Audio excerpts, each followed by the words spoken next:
เริ่มด้วยข่าวของการดำเนินกองประชุมสมัยสามัญที่9สภาแห่งชาติสุดที่9ซึ่งในมื้อนี้ก็ดำเนินมาเป็นมื้อที่11แล้วในการดำเนินกองประชุมสำหรับภาคเช้านี้ก็เป็นการพิจารณาการสร้างห่างกฎหมายว่าด้วยความปลอดภัยไซเบอร์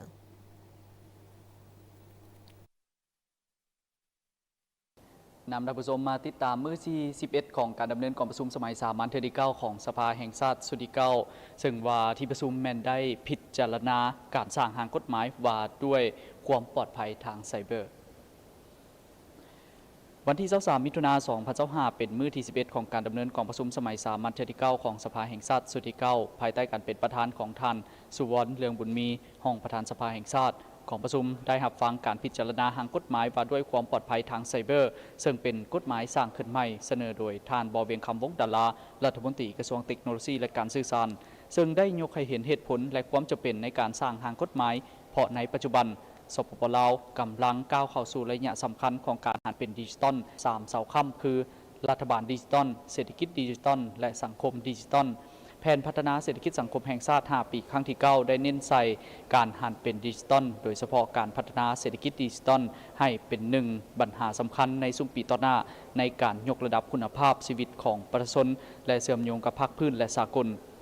การสร้างกฎหมายว่าด้วยความปลอดภัยทางไซเบอร์ฉบับนี้ได้ผ่านขบวนการค้นคว้า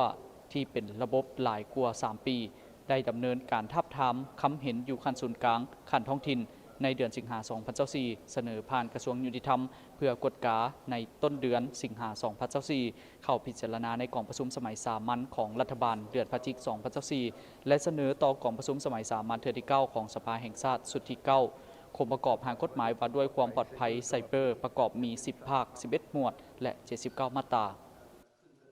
อันสำคัญในการรับประกันความมั่นคงของประเทศเรารับประกันความสงบและความเป็นระเบียบเรียบร้อยของสังคมอยู่ในยุคดิจิตอลในขณะเดียวกันก็จะเป็นกลไกที่สำคัญในการส่งเสริมการพัฒนาเศรษฐกิจสังคมของสปป.ลาวโดยสร้างสภาพแวดล้อมทางด้านดิจิตอลที่ปลอดภัยน่าเชื่อถือและเอื้ออำนวยต่อการหันเป็นเศรษฐกิจดิจิตอลของประเทศเรา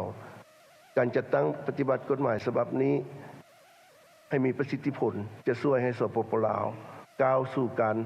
เป็นประเทศที่สามารถรับมือได้กับความเสี่ยงและสิ่งที่ท้าทายอยู่ในโลกดิจิตอลที่กำลังเติบใหญ่ขยายตัวอย่างว่องไวอยู่ในยุคการปฏิวัติอุตสาหกรรม 4.0 นี้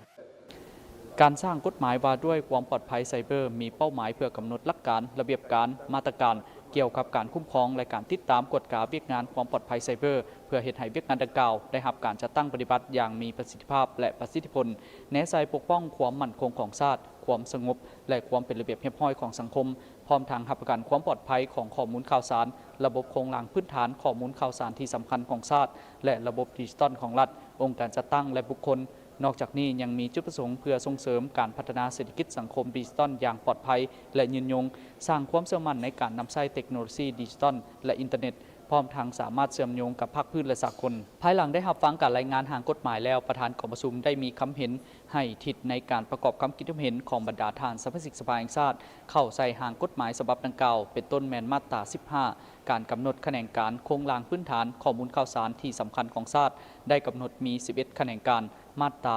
31และการจัดตั้งต้องจัดการและตอบโต้เหตุการณ์ฉุกเฉินทางไซเบอร์โดยมีการพัฒนาและจะตั้งปฏิบัติแผนโต้ตอบเหตุการณ์ความปลอดภัยไซเบอร์ต่อการกำหนดคือดังกล่าวนั้นบรรดาทานเห็นว่าสอดคล้องเหมาะสมแล้วบ่มาตรา34การแต่งตั้งคณะเฉพาะกิจซึ่งจะมีการแต่งตั้งคณะเฉพาะกิจในกรณีเกิดเหตุการณ์ฉุกเฉินทางไซเบอร์ที่ร้ายแรงและส่งผลกระทบอย่างหลวงหลายต่อการพัฒนาเศรษฐกิจสังคมของชาติมาตรา51เงื่อนไขของการอนุญาตดำเนินธุรกิจเกี่ยวกับความปลอดภัยไซเบอร์และมาตรา77งบประมาณกำหนดเนื้อในคืองบประมาณนำใช้เข้าในเวียกงานความปลอดภัยไซเบอร์ซึ่งบรรดามาตราที่ยกขึ้นมานั้นเห็นว่ามีความเหมาะสมแล้วบ่เพื่อเหตุให้ห่างกฎหมายฉบับดังกล่าวมีความสมบูรณ์แท้เหมาะและถูกนำไปจัดตั้งปฏิบัติจากนั้นบรรดาทานสมาชิกสภาแห่งชาติได้ประกอบความคิดความเห็นเข้าใส่ห่างกฎหมายซึ่งส่วนหลายแมนแสดงความสมเชยต่อทางอนุกรรมการสร้างห่างกฎหมายขึ้นมาถึงแมนว่าห่างกฎหมายฉบับดังกล่าวมีความซับซ้อนทางด้านเทคนิคคำศัพท์แต่ห่างกฎหมายก็ได้ถูกนำเข้ามาพิจารณาในกองประชุมครั้งนี้แต่บรรดาสมาชิกก็เสนอให้ทางอนุกรรมการค้นคว้าจัดเลี้ยงบางคำศัพท์ที่เห็นว่า ค่ายคือกันและเพิ่มเข้าใส่บางคำอยู่ในบรรดาหมวดมาตราและภาคคืนตื่มเพื่อเฮ็ดให้หางกฎหมายฉบับนี้มีความสมบูรณ์ถูกต้องตามสภาพของประเทศและสากลต่อหางกฎหมายเกี่ยวกับความปลอดภัยไซเบอร์ซึ่งเป็นหางกฎหมายที่มีความสับสนและก็เข้าใจยากข้าพเจ้าแสดงความสมเชยต่อคณะรับผิดชอบที่ได้หางกฎหมายฉบับนี้ถึงว่าจะมีคำศัพท์เรื่องเทคนิคยังยุ่งยากปานใดก็ตามแต่ก็สามารถหางกฎหมายฉบับนี้ออกมาเพื่อให้สมาชิกสภาแห่งชาติพวกเขาเข้าใจและก็สามารถประกอบความเห็นได้ข้าพเจ้าคิดว่ากฎหมายฉบับนี้เป็นกฎหมายที่สำคัญบ่เฉพาะแต่ต่อความปลอดภัยทางด้านไซเบอร์ของข้อมูลข่าวสารระดับประเทศแต่ก็ยังเป็นการมีความสำคัญเนาะต่อข้อมูลข่าวสารของบรรดาองค์การจัดตั้งหรือว่าของหน่วยธุรกิจแม้กระทั่งบรรดาทานทั้งหลายอยู่ในห้องประชุมนี้คิดว่าก็มีส่วนที่มีผลนะครับต่อการกระทบของไซเบอร์ดังกล่าวนี้ข้าพเจ้าถึงอย่างไรก็ตามข้าพเจ้าคิดว่ากฎหมายฉบับดังกล่าวนี้ถึงว่าจะมีความอุดมสมบูรณ์แต่ก็ยังมีความบ่ขาดบ่ครบถ้วนบางข้อมูลซึ่งข้าพเจ้าจะประกอบความเห็นต่อไปนี้มาตราที่2เกี่ยวกับความปลอดภัยไซเบอร์ในนี้ก็ได้ระบุว่าความปลอดภัยไซเบอร์มีอย่างใดซึ่งว่าแต่ว่าข้าพเจ้าคิดว่าหลังจากข้อความการรับประกันความพร้อมในการใช้ของระบบข้าพเจ้าอยากเสนอเติมใส่โดยการนำใช้เทคโนโลยีขบวนการและนโยบายหลายรูปแบบก่อนอื่นขอแสดงความชมเชยคณะรับผิดชอบสร้างหางกฎหมายว่าด้วยความปลอดภัยไซเบอร์ที่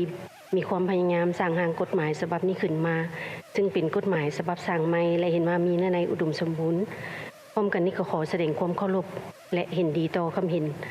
ของบรรดาท่านสมาชิกสภาแห่งชาติที่มีคำเห็นไปแล้วนั้นอย่างใดก็ตามอิงใส่คำจดจิ้มของท่านประธานและการค้นคว้าหางกฎหมายฉบับนี้ข้าพเจ้าขออนุญาตมีคำเห็นในบางจุดคือดังนี้1ซื้อของกฎหมายเสนอปรับปรุงเป็นความปลอดภัยทางไซเบอร์เพื่อให้เข้าใจแจ้งเตือน